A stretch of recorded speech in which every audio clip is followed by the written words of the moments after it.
We can now access the rail pressure sensor.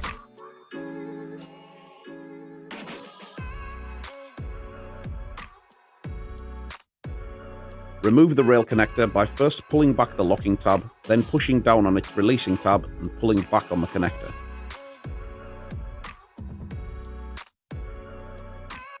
Connect our rail harness plug to the rail sensor.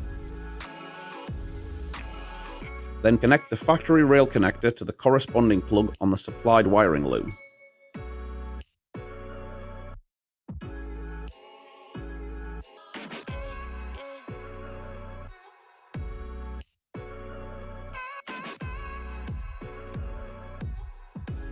The boost sensor is located here.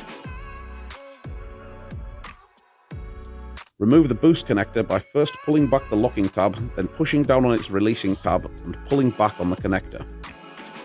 Connect our boost harness plug to the boost sensor. Then connect the factory boost connector to the corresponding plug on the supplied wiring loom. Secure the unit and tidy the wiring loom with the cable ties provided. Connect the unit to the wiring loom. Then place the unit in the supplied protective bag.